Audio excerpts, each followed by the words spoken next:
Just want to share with you a tutorial on making little baby Converse shoes. I've been looking at shoes for ages. I saw the most amazing little Converse Elmo shoes recently by Pastry Chick and thought, right, I'm going to give it another go. I did try and attempt them a while ago and just it didn't look that great. I thought, no, I'm going to give it a go. And this is what I came up with. I'm actually pretty happy with it. See how you can see it in there. You can see all the stitching and I just knocked off the thing. Anyway, I'll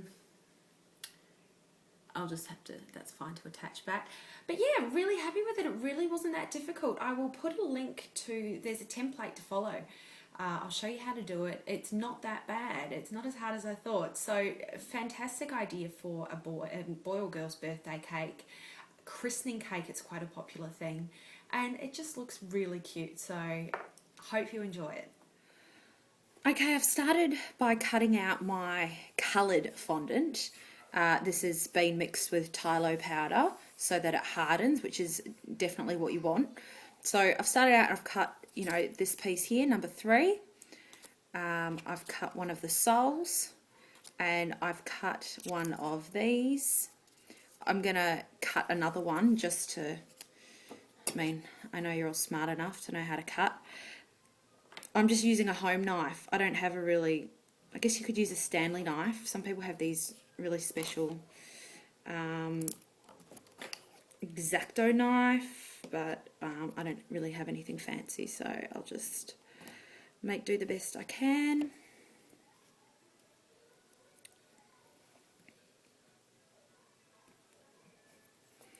Okay, just tidy it up a little bit as I go, and it's good. You kind of want the other pieces to just start to get a bit stiffer, so they're easier to work with. Tidy up the edges if they look a bit rough.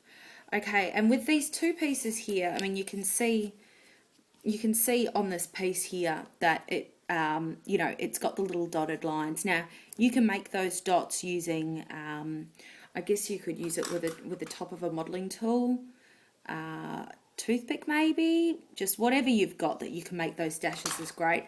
I have this stitching tool which I bought ages ago specifically to do the whole sort of sewn on look, stitching look, and I don't think I've ever used it until now. So yeah, look, it's great. You just follow the way, follow it as per the diagram. Okay, so I've used the stitching tool. Don't forget that with these two pieces you need to reverse one of them, obviously, because these are either side of the little shoe. So I've just done the stitching, and then it's just time to mark in the holes. So I guess if you had a tiny circle cutter or a little tiny straw, I'm just going to mark them using this.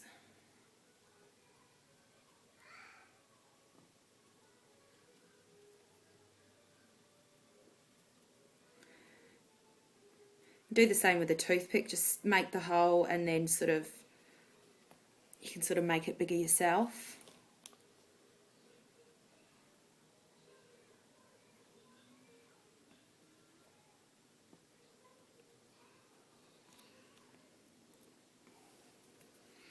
Okay, so we're ready to start sticking our shoe together. You need to make sure you've got some toilet paper. This is just going to hold everything in place while it dries. So, okay.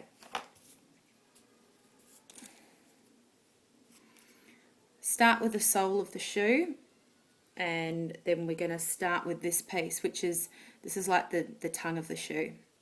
So grab your brush and your water.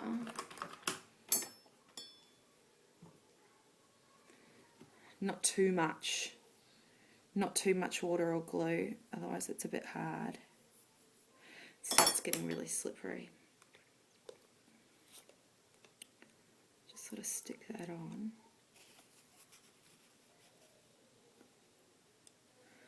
You really see.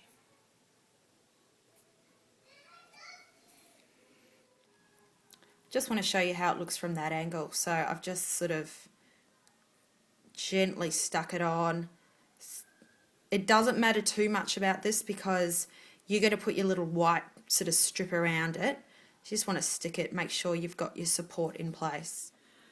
The next step is to attach our sides. So you can sort of work out which side is going to fit there.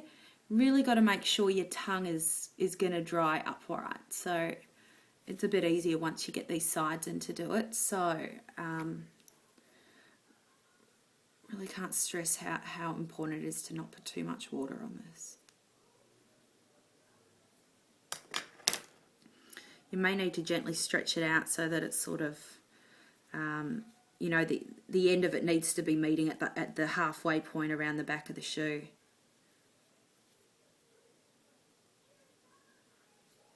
You sort of also need to work out that the top hole is going to be where the shoelace is going. So you sort of want to make sure that it's going to sort of sit around, you know, you're going to have enough room of the tongue to be able to tie the top shoelace. So I'm just sort of going to stretch that out a little bit because I think, I don't quite think it's long enough.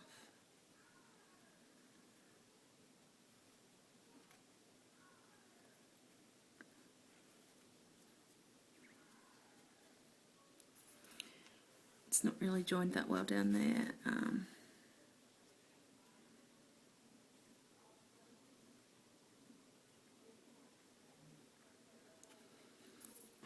Just going to add a bit of water there.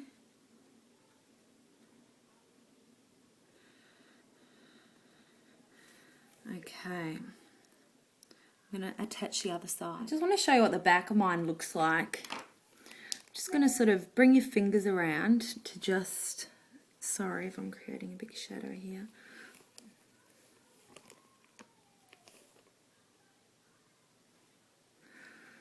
I'm going to stick my, I've just cut out piece number 4. Here we go, which is going around the front. So I'll just attach that. This is, put a little bit on there and put the rest.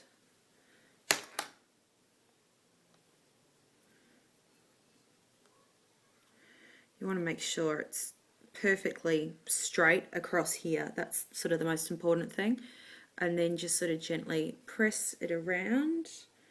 I need to pull it down a little bit. Don't worry too much about the finish down here because it's going to be covered. So that's all fine. Once your hands get sticky, it's a lot easier to just use a modelling tool.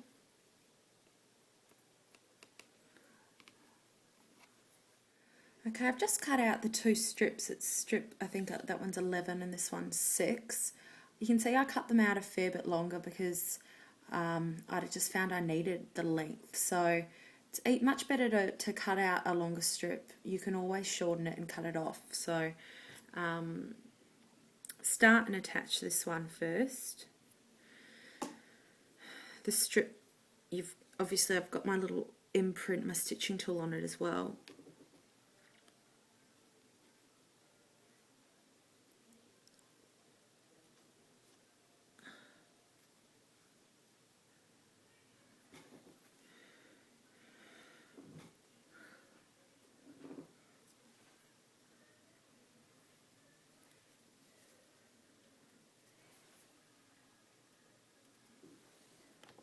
And then attach the one around the back, the long one.